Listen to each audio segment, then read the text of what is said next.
আজকের নিবেদন অন্য বসন্ত। সন্ধ্যাকালীন চা সবে শেষ করলেন ভদ্রমহিলা। এবার সেই একঘেয়ে একটা সন্ধে। স্বামী ক্লাবের আড্ডায়, ছেলের বিদেশে বাস। টিভি চালালেও মন চাইছে না। চারিদিকে এত রঙিন মেলা আজ। নিজের সাদা কালো জীবনটা বড়ই বেমানান ঠেকে। কলিং বেলের আওয়াজে চমকালেন। এই সময় আজকের দিনে কে এলো? ওবেলায় আসতাম ম্যাডাম, আটকে পড়েছিলাম। দেখি দেখি পাটা দেখি। চোখের কোণ ভিজে উঠল প্রাক্তন শিক্ষিকার। পুরনো ছাত্রীগুলোকে আশা করেননি একেবারেই। এক মুঠো স্নিগ্ধ গোলাপি আবিরে ভরিয়ে দিল পায়ের পাতা দুটো, সাথে মনটাও। হোক না এবার অন্য বসন্ত।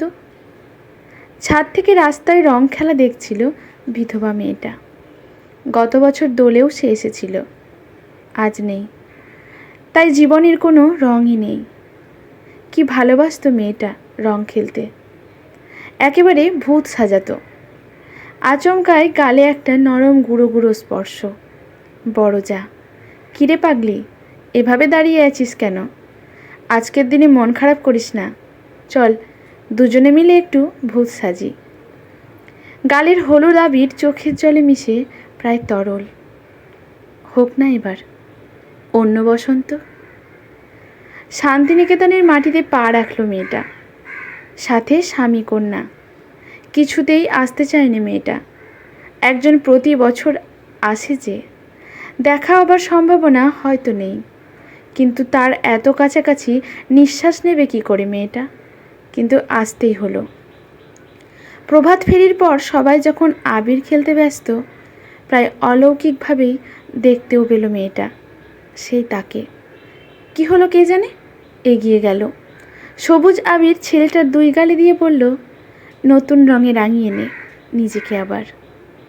আমার দেওয়া রঙটা না হয় থাকুক এক কোণে, ওটাও রেখে দিস যেমন আমি রেখেছি। হতভম্ব ছেলেটাকে কিচ্ছু বলার সুযোগ না দিয়ে মিশে গেল মেয়েটা ভিড়ের মধ্যে। হোক না এবার অন্য বসন্ত। আজ সকাল সকাল কাজে এসেছে মেয়েটা। এরপর আরও 5 বাড়িতে কাজ আছে। বেলা হলেই তো রঙের দৌরাত্ম্য চালু।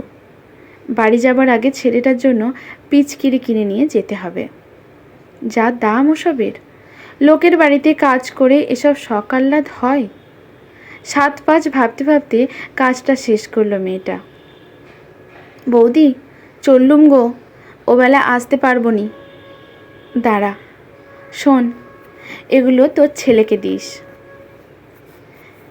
কি দেখছে এগুলো? লোকের বাড়ি কাজ করা মেয়েটা, রং, পিচকিরি, 1 বাক্স মিষ্টি। হোক না এবার অন্য বসন্ত। একদম সহ্য করতে পারে না মেয়েটা ওই লাফাঙ্গা ছেলেগুলোকে। সারাদিন রঙে বসে গুলতানি টোন করা অসভ্য ছেলের দল যত। আজকের দিনে তো আরও বেড়েছে বেশি। বন্ধুর বাড়ি দোল খেলা, সেখানেই যাচ্ছে।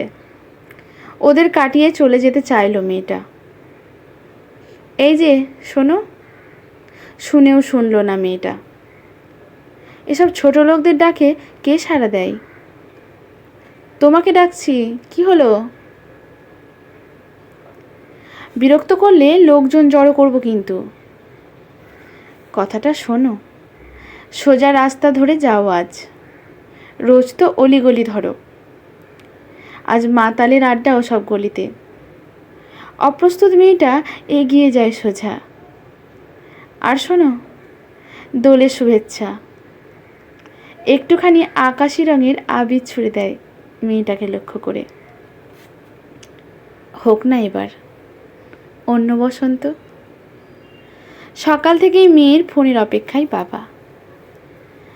আজও বাবাকে মনে পড়ল না মেয়েটার। সকাল গড়িয়ে বিকেল, বিকেল গড়িয়ে সন্ধে, আশা ছেড়েই দিলেন বাবা। একমাত্র মেয়ের ওপর অভিমান হলো খুব। ফ্ল্যাটের দরজাটা টেনে ছাদে উঠলেন। খানিক পরে, বাপি, ও বাপি, চমকে উঠলেন বাবা। সেই ছোট্টবেলার মেয়েটাই যেন ডেকে উঠল। নামতে যাবেন তার আগেই, কি ব্যাপার তোমার বাপি, দরজা লক করনি কেন? ছাদে ঠান্ডা লাগতে পারে তো নাকি? বলতে বলতেই এক রাশ কমলা আবিরে ভরিয়ে দিল পা, গাল। চলো চলো, তোমার জামাই এসেছে, ফিশ ফ্রাই এনেছি বাপি। মেয়েকে ধরে সিঁড়ি ভাঙলেন বাবা। হোক না এবার অন্য বসন্ত। হ্যালো, দোলের শুভেচ্ছা নিও। স্তব্ধ হয়ে গেল মেয়েটা। প্রাক্তন স্বামীর থেকে এটা একেবারেই আশা করেনি সে। দ্বিতীয় সংসার করার পর একবারের জন্য ফোন করেনি ছেলেটা। জন্মদিনে একটা শুভেচ্ছা জানিয়ে মেসেজ করার কথাও মনে এলো না। ওর নতুন সংসারের কথা ভেবেই করেনি মেয়েটা। শুনতে পাচ্ছ? হ্যালো, তোমাকেও দোলের শুভেচ্ছা। ভালো থেকো। মনটা আচমকাই রঙিন হয়ে গেল মেয়েটার। হোক না এবার অন্য বসন্ত। লাল নীল রং দিয়ে সবার ওপরটা রঙিন নাইবা করলাম। অলিক রঙে মন রাঙাতে তো ক্ষতি নেই। হলোই বা এইবার সববার এক অন্য বসন্ত।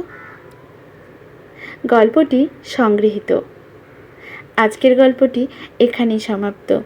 ভালো লাগলে লাইক, শেয়ার, কমেন্ট করে পাশে থাকবেন এরকম নতুন নতুন গল্প পাওয়ার জন্য। ধন্যবাদ।